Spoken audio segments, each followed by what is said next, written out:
আসসালামু আলাইকুম এভরিওয়ান। আশা করি যে যেখানে আছেন ভালো আছেন, সুস্থ আছেন। এবং আমি আমার চ্যানেল ইনিয়াজ হোম ইউকে থেকে আপনাদেরকে জানাচ্ছি অনেক অনেক শুভেচ্ছা।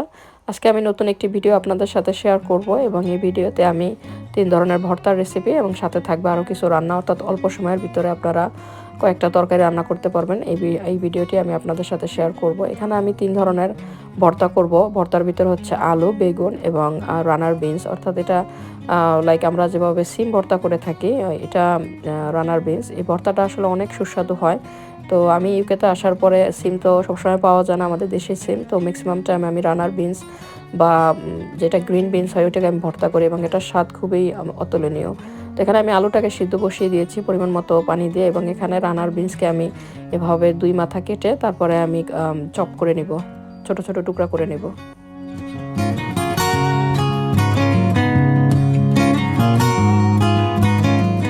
অর্থাৎ যাতে সবগুলো টুকরাই সমান সাইজ হয় এভাবে একটু কেটে নিলে আর কি ভালো হবে। রানার বিনসগুলো এত সুস্বাদু হয়, যেটা টেস্ট এবং টেক্সচার খুবই সুস্বাদু। তো এটা যদি একটু ঝাল ঝাল করা যায় খুবই মজাদার হয়। আমি জানি না আপনারা কেউ আগে খেয়েছেন কিনা, যদি না খেয়ে থাকেন এভাবে চেষ্টা করবেন রানার বিনসটা ভর্তা করার জন্য, এবং একবার খেলে আপনাদের বারবার খেতে মন চাবে। তো এখানে আমি পরিমাণ মতো লবণ দিয়ে দিচ্ছি, হাফ টি স্পুনের মতো, এবং 1 কাপ পরিমাণ পানি দিয়ে দিব। অর্থাৎ রানার বিনসটার একটু উপরে যাতে পানিটা ভেসে থাকে অতটুকু পরিমাণ পানি দিতে হবে। অর্থাৎ আপনারা যতটুকু পরিমাণ নেবেন সেই পরিমাণের থেকে একটু বেশি পানি নেবেন। এবং আমি রানার বিনসটাকেও সিদ্ধ বসিয়ে দিচ্ছি। এখন আমি বেগুনটাকে কেটে নিব। বেগুনটাকে ভালোভাবে ওয়াশ করে নিয়েছি। বেগুনটাকে বেশি মোটাও কাটবো না, বেশি চিকনও কাটবো না, মিডিয়াম সাইজ করে কেটে নিব।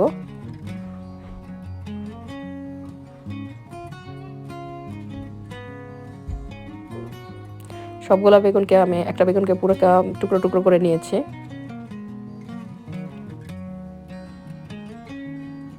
এখন আমি দিয়ে দিচ্ছি হাফ টি স্পুন লবণ, হাফ টি স্পুন হলুদের গুঁড়া এবং হাফ টি স্পুন মরিচের গুঁড়া দিয়ে আমি সামান্য একটু পানি দিয়ে দিব, যাতে হলুদ মরিচের গুঁড়াটা পুরো ভালোভাবে বেগুনের গায়ে লেগে যায়। অর্থাৎ বেগুনটা যাতে সুন্দরভাবে মেরিনেশন হয় এবং তেলে দেওয়ার সাথে সাথে তার মশলাটা পুড়ে না যায়। বেগুনটা সুন্দরভাবে হলুদ মরিচ লাগানো হয়ে গিয়েছে। এখানে আমি এখন তেল দিয়ে দিব বেগুনটা ভাজার জন্য।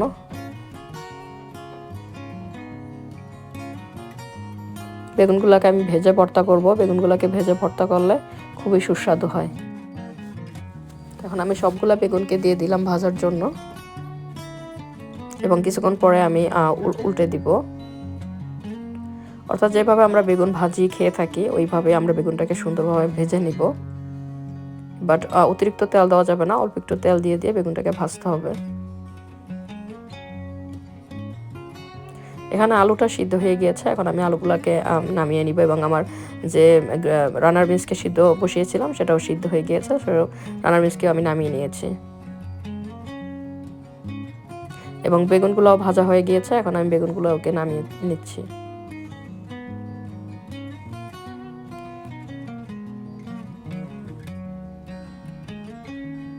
এখন আমি যে পাত্রটাতে বেগুন ভেজেছি সেই পাত্রে আমি আর একটু পরিমাণ তেল দিয়ে দিয়ে তারপরে আমি শুকনো মরিচকে টেলে নিব আর কি। তো আমি 3 ধরনের ভর্তা করব। 3 ধরনের ভর্তার জন্য আমি পরিমাণ মতো কয়েকটা শুকনো মরিচ নিয়ে নিয়েছি। আপনারা যে যে পরিমাণ ঝাল খাবেন সেই পরিমাণ মরিচ ইউজ করবেন। তো মরিচগুলো টালা হয়ে গিয়েছে।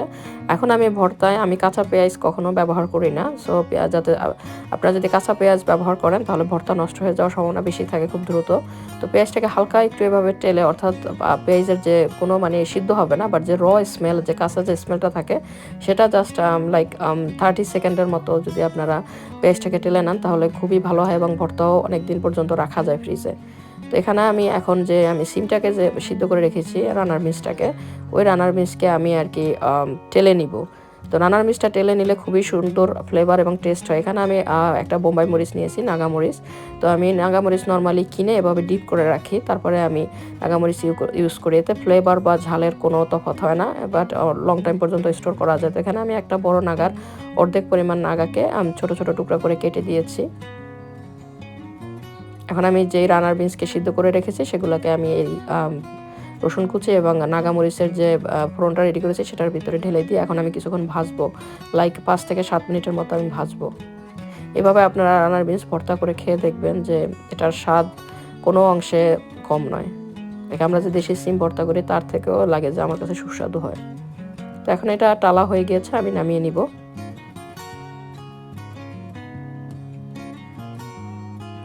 তো আমার ভর্তার যে প্রিপারেশন সেটা রেডি হয়ে গিয়েছে, আমার 3 ধরনের ভর্তা। সো আমি এগুলোকে এক সাইড করে এখন পাশে আমি বসিয়ে দিব ডাল।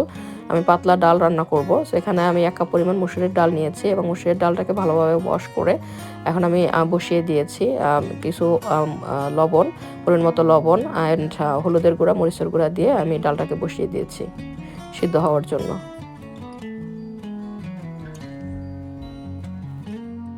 এখানে আমি সরপুঁটি মাছ ভুনা করব। তো সরপুঁটি মাছ ভুনা করার জন্য আমি 4 পিস মাছ নিয়েছি। এখন আমি মাছগুলোকে আঁশ ছাড়িয়ে তারপরে আমি লবণ এবং লেবুর রস দিয়ে ভিজিয়ে রাখবো। তো যেহেতু এখানে ইউকেতে আমরা সবসময় ফ্রোজেন মাছই পেয়ে থাকি, তো ফ্রোজেন মাছগুলা নর্মালি যদি একটু পুরান হয়ে থাকে, আসলে আমরা তো শপে গেলে চিনি না যে কোনটা পুরান কোনটা নতুন মাছ। তো মাছগুলা নর্মালি একটু গন্ধই হয়ে থাকে। সো ভালোভাবে ওয়াশ না করলে মাছে গন্ধ থেকে যায়। তো আমি চেষ্টা করি যে যতটুকু পারা যায় যে মাছের কোনো পরিমাণ দুর্গন্ধ না থাকে, সেক্ষেত্রে আমি চেষ্টা করে থাকি। তো এখানে আমি 1 টেবিল চামচ লবণ এবং আমি 1 টেবিল চামচ লেবুর রস দিয়ে তারপরে আমি মাছটাকে 1 কাপ পরিমাণ পানি দিয়ে, ঠান্ডা পানি দিয়ে আধা ঘন্টা পর্যন্ত আমি মাছটাকে ভিজিয়ে রাখবো, যাতে যে আষ্টে গন্ধ মাছের সেটা চলে যায়। আপনারা এভাবে মাছ ওয়াশ করলে কোনো পরিমাণ গন্ধ থাকবে না। তো আপনারা এভাবে চেষ্টা করে দেখতে পারেন। এখানে আমি মাছের মশলাটাকে ভুনা করে নিব। সো আমি এখানে পরিমাণ মতো পেঁয়াজ নিয়েছি, 1 কাপ পরিমাণ, এবং আমি 1 টেবিল চামচ পরিমাণ রসুন কুচি দিয়ে দিব, পরিমাণ মতো লবণ দিয়ে। সো আমি এই পেঁয়াজ এবং রসুনটাকে একটু টেলে নিব। টেলে নেওয়ার পরে আমি 1 কাপ পরিমাণ পানি দিয়ে দিব, যাতে পেঁয়াজটা একটু নরম হয়ে যায়।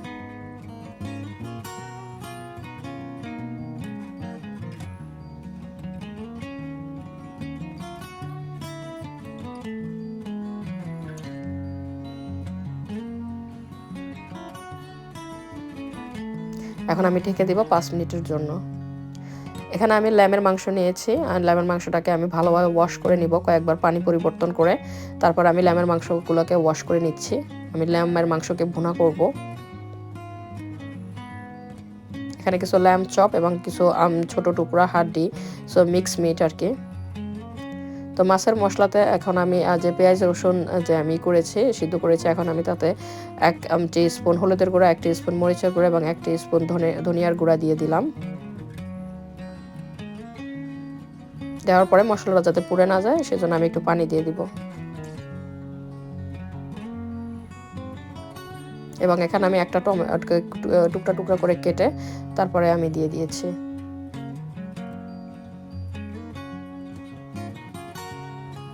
এবং আমি ঢেকে দেব কিছুক্ষণের জন্য। এখানে আমার ডালটা সিদ্ধ হয়ে গিয়েছে। এখানে আমি একটা পটেটো ম্যাশার নিয়েছি ডালটাকে একদম গলানোর জন্য। সো এভাবে আপনারা যদি কেউ ব্লেন্ড না করেন, আমি নর্মালি এরকমই পটেটো ম্যাশার দিয়ে ম্যাশ করে থাকি। তো আমি এভাবে ম্যাশ করে নিচ্ছি এবং আরও 2 কাপ পরিমাণ পানি দিয়ে দিচ্ছি এবং একটা টমেটোকে স্লাইস করে কেটে দিয়ে দিয়েছি। এখন আমি একটু মিক্স করে নিব। প্ল্যান করে রান্না করলে আসলে একসাথে অনেকটা তরকারি রান্না করা যায়। তো আমি নর্মালি এরকম সব কিছু কেটে রেডি করে তারপরে আমি রান্না বসিয়ে থাকি। এখানে আমি মিটটাকে দ্রুত রান্না করার জন্য আমি প্রেশার কুকারে দিয়ে দিব। আপনারা যদি কোনো মেহমান আসে বা আপনারা চান যদি শর্ট টাইমে মিটকে ভুনা করবেন, এভাবে প্রথমে প্রেশার কুকারে দিয়ে সিদ্ধ করে নিতে পারেন। তো এখানে আমি 1 কাপ পরিমাণ পেঁয়াজ দিয়েছি, 2 টেবিল স্পুন আদার পেস্ট, আমি এখানে ফ্রোজেন আদার পেস্ট দিয়েছি, এবং 2 টেবিল স্পুন আমি রসুনের কুচি দিয়েছি, আস্ত রসুনের কুচি। এখানে আমি 4 কাপ পরিমাণ পানি দিয়ে দিয়েছি। এখন আমি সব কিছুকে ভালোভাবে মিক্স করে তারপর আমি প্রেশারাইজ করব 25 মিনিটসের মতো।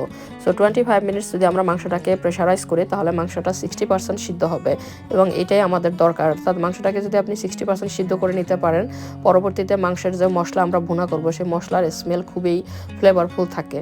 তো এখানে আমি যে মাছটাকে লেবুর রস এবং লবণ দিয়ে পানি দিয়ে ভিজিয়ে রেখেছিলাম, এখন আমি মাছকে ওয়াশ করে নিব। কয়েকবার পানি পরিবর্তন করে মাছগুলোকে ওয়াশ করে নিব। যে কোনো মাছ আপনারা যদি এইভাবে ওয়াশ করেন, কোনো পরিমাণ গন্ধ থাকবে না। এভাবে লেবু এবং পানি দিয়ে ওয়াশ করার পরে যদি দেখেন কিছুটা গন্ধ রয়ে গেছে, তখন আবার আমি করি কি যে হলুদের গুঁড়া এবং মরিচের গুঁড়া দিয়ে আমি আরও আধা ঘন্টার মতো মাছটাকে ভালোভাবে এভাবে মিক্স করে তারপরে রেখে দিই। তো হলুদের গুঁড়া মরিচের গুঁড়া দেওয়ার ফলে কী হয়, মাছে কোনো প্রকার স্মেল থাকে না। তো এইভাবে আমি আরও ম্যারিনেট করে আধা ঘন্টার মতো রেখে দিয়েছি। এবং এখানে আমি যে ডালটাকে সিদ্ধ করে নিয়েছি, সো এখন আমি ডালটাকে ফোড়ন দিব। তো এখানে আমি পরিমাণ মতো পেঁয়াজ এবং রসুন কুচি দিয়ে দিয়েছি। সো আমার ফোড়ন রেডি। এখন আমি ডালের মধ্যে ফোড়নকে ঢেলে দিব।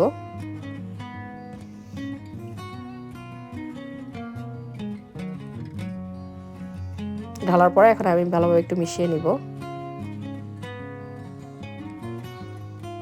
এবং এখানে আমি 4টা কাঁচামরিচ দিয়ে দিয়েছি। আবার আমি মাছটাকে এখনও ওয়াশ করে নিব। তো আপনারা এভাবে যত গন্ধযুক্ত মাছ হোক না কেন চেষ্টা করবেন এভাবে ওয়াশ করার জন্য। একটু কষ্ট হয়, কারণ কয়েকবার ওয়াশ করতে হইতেছে বিভিন্ন ইনগ্রেডিয়েন্টস দিয়ে। লাইক আমি প্রথমে লেবুর রস, লবণ, তারপরে পানি দিয়ে ভিজিয়ে রেখেছি। তারপরে আবার ভালোভাবে ওয়াশ করার পর আবার আমি হলুদের গুঁড়া মরিচের গুঁড়ো দিয়ে ভালোভাবে মেখে রেখে দিয়েছিলাম। এখন আমি মাছটা রেডি হয়ে গিয়েছে ভাজার জন্য। তো আমি এখানে হলুদের গুঁড়া হাফ টিস্পুন, মরিচের গুঁড়া হাফ টিস্পুন, হাফ টিস্পুন লবণ দিয়ে ভালোভাবে ম্যারিনেট করে এখন আমি মাছগুলোকে আর কি ভেজে নিব। তো আমার ডালটাও রান্না হয়ে গিয়েছে। আমি পরিমাণ মতো ধনেপাতা দিয়ে এখন ডালটাকে আমি নামিয়ে নিব। এবং মাছগুলোকে ভাজার জন্য তেলে দিয়ে দিয়েছি। আমি মাছকে নর্মালি ভুনা করলে ভেজে নেই। তো এইভাবে ভেজে নিলে মাছ খুবই সুস্বাদু হয়। এবং পাশের আর একটা কড়াইতে এখন আমি যে মিট ভুনা করব, সেই মিট ভুনার জন্য পরিমাণ মতো তেল দিয়েছি হাফ কাপ। এবং এখানে আমি 1 টেবিল স্পুন ঘি দিয়ে দিব। এটা দেশি ঘি। তো আপনারা যদি এভাবে একটু ঘি দেন তাহলে যে ল্যামের যে ভুনাটা সেটা খুবই ফ্লেভারফুল হয়। তো আমি নর্মালি 1 টেবিল স্পুন ঘি দিই ল্যামের মাংস ভুনা করলে। এবং এখানে মাছটাকে এক পাশ হয়ে যাওয়ার পরে আমি উল্টে দিচ্ছি অপর পাশটাকে কুক করার জন্য। এবং এই যে মিটের যে মশলা, এখানে আমি আরও তেজপাতা, দারচিনি এবং এলাচ দিয়ে দিয়েছি। তো মাছটা আমার ভাজা হয়ে গিয়েছে এবং মশলা যে আমি রেডি করেছি সেই মশলার ভিতরে এখন মাছের টুকরোগুলোকে দিয়ে দিলাম। আপনারা মাছ যদি এভাবে ভেজে ভুনা করেন, কখনোই মাছ এভাবে মশলাতে দেওয়ার পর ঢাকবেন না, তাহলে মাছ অনেক লাইক যে মাছের যে একটা ভাজার যে একটা টেক্সচার সেটা থাকে না। তো মশলার ভিতরে দেওয়ার পরে কয়েকবার উল্টে পাল্টে এভাবে সসের ভিতরে কুক করবেন, তাহলে দেখবেন যে মাছ যে ভাজার যে টেক্সচার সেটাও ভালো থাকবে এবং খুবই টেস্টও ভালো হয়। তো মাছ আমি ওখানে হচ্ছে, আর এই পাশে আমি মাংসের যে মশলা সেটা আমি আর কি রেডি করতেছি। মাছটা ভালোভাবে মশলাতে কষানোর পরে এখন এখানে আমি দিয়ে দিয়েছি কিছু কাঁচামরিচ কুচি এবং আমি কিছু পরিমাণ পানি দিব, লাইক হাফ কাপের মতো, একটু ঝোল ঝোল করার জন্য। দিয়ে আমি একটু ভালোভাবে মিশিয়ে নিলাম।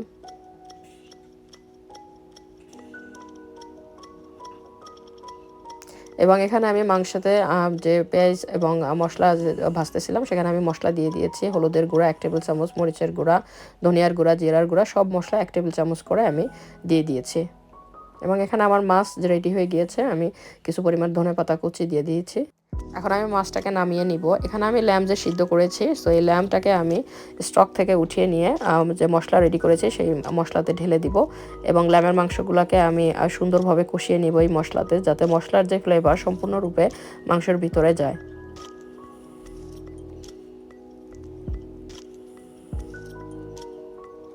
এখন আমি ঢেকে ভালোভাবে কষিয়ে নিব। দেখুন কত সুন্দরভাবে মাংসটা কষানো হয়ে গিয়েছে। এই যে ল্যাম স্টক, এখন আমি ল্যাম স্টকে ঢেলে দিব। এই ল্যাম স্টকে আমার মাংসের ঝোল হবে। আপনারা যে এই যে পাতিলগুলো দেখতে পাচ্ছেন, এই পাতিলগুলো আমি আজদা থেকে কিনেছি সেলে, এবং এই পাতিলগুলো খুবই আরাম রান্না করার জন্য। সো আমি এখানে ল্যামের মাংসটা আমার রেডি হয়ে গিয়েছে। 1 টেবিল স্পুন ভাজা জিরার গুঁড়া আমি দিয়ে দিয়েছি এবং কিছু কাঁচামরিচকে আমি দিয়ে দিয়েছি। আমি ল্যাম বা বিফ যখনই ভুনা করি আমি লাস্টে নামানোর আগে ভাজা জিরার গুঁড়া দিয়ে থাকি, অর্থাৎ আস্ত জিরাকে আপনারা তেলে যখন ফ্লেভার হবে, অর্থাৎ পুড়ে যাবে না, তারপরে আপনার ঠান্ডা হওয়ার পর গুঁড়া করে নেবেন এবং এটা স্টোর করে রেখে দিতে পারবেন। কোনো ফ্রিজে রাখা লাগে না, বাইরে স্টোর করে রেখে দিতে পারবেন এবং এভাবে মাংস ইউজ করতে পারবেন, খুবই সুস্বাদু হয়। তো মাংসটা রেডি হয়ে গিয়েছে। এখন আমি মাংসকে নামিয়ে নিচ্ছি। সো এখন আমি ভর্তাগুলো করব। আমি যে ভর্তার যে প্রিপারেশন প্রথমে করে রেখেছিলাম সেগুলোকে আমি করে নিচ্ছি। সো এখানে প্রথমে আমি করব আলু ভর্তা। সো এখানে আমি 4টা শুকনো মরিচ এবং হাফ টিস্পুন লবণ এবং কিছু পরিমাণ পেঁয়াজ নিয়ে এখন আমি ভালোভাবে সব কিছুকে মিক্স করে নিচ্ছি। ভর্তা করার ক্ষেত্রে মিক্সিংটাই সবচেয়ে বেশি জরুরি, অর্থাৎ আপনারা যদি ভালো সুন্দরভাবে ভর্তার যে টেক্সচার সেটা করতে পারেন তাহলেই ভর্তা অনেক সুস্বাদু হয়। সেখানে আমি আলুগুলাকে ভেঙে দিয়ে দিচ্ছি। তো সবগুলো আলুকে দেওয়ার পরে আমি ভালোভাবে হাত দিয়ে ম্যাশ করে নিচ্ছি।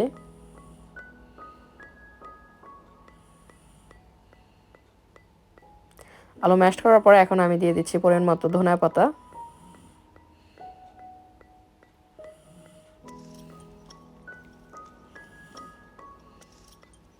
এবং দিয়ে দিব হাফ টি স্পুনের মতো সরিষার তেল।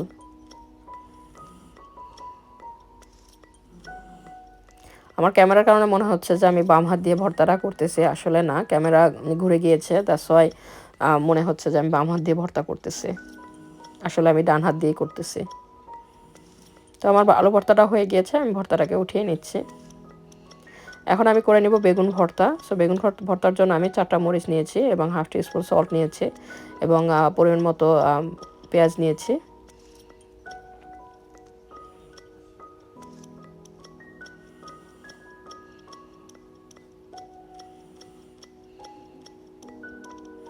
এবং এখন যে বেগুনগুলো ভেজে রেখেছিলাম সেই বেগুনগুলোকে এই পেঁয়াজ এবং মরিচের সাথে ভালোভাবে মিক্স করে নিব।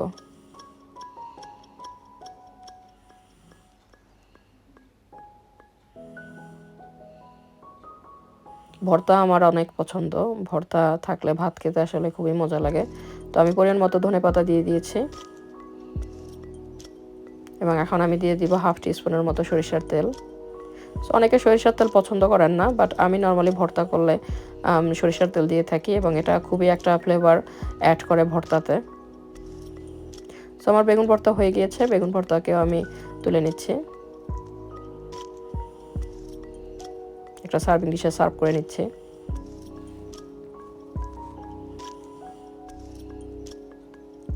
এখন আমি করব যে রানার বিনস আমি রেডি করে রেখেছি, সেই রানার আমি ব্লেন্ডারে করব। সো আপনারা ইচ্ছা করলে কেউ পাটায় করতে পারেন, বাট ব্লেন্ডারে আমি করে নিচ্ছি। সো আসলে বাটাবাটির ঝামেলা ছাড়াও আমরা ব্লেন্ডারে অনেক রকমের ভর্তাই করা যায়। সো আমি এখানে যে পেঁয়াজ ছিল কিছু, সেই পেঁয়াজ দিয়ে দিয়েছি, 2টা শুকনো মরিচ, যেহেতু আমি এখানে বোম্বাই মরিচ দিয়েছি হাফ, সো আমি এখানে কম শুকনো মরিচ দিয়েছি এবং হাফ টি স্পুন দিয়েছি সরিষার তেল। তো দেওয়ার পরে এখন আমি ব্লেন্ড করে নিচ্ছি। তো ভর্তার টেক্সচার আসলে যাতে একদম স্মুথ ব্লেন্ড না হয়, কিছুটা আস্তে আস্তে থাকে, একটু খেয়াল রাখতে হয় ব্লেন্ড করার ক্ষেত্রে। সো আমার ভর্তা ব্লেন্ড করা হয়েছে, এখন আমি আরও কিছু পরিমাণ পেঁয়াজ, অর্থাৎ যাতে একটু চাঙ্কি থাকে, একটু পেঁয়াজ অ্যাড করবো এবং একটু ধনেপাতা অ্যাড করব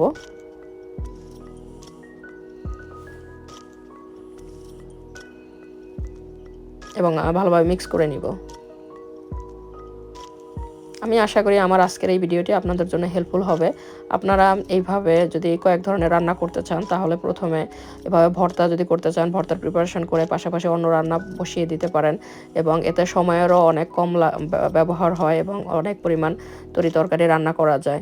আশা করি আমার ভিডিওটি আপনাদের কিছুটা হলেও উপকারে আসবে এবং আমার রেসিপিগুলো আপনারা যদি ফলো করেন আমি আশা করি আপনাদের ভালো লাগবে এভাবে রান্না করলে।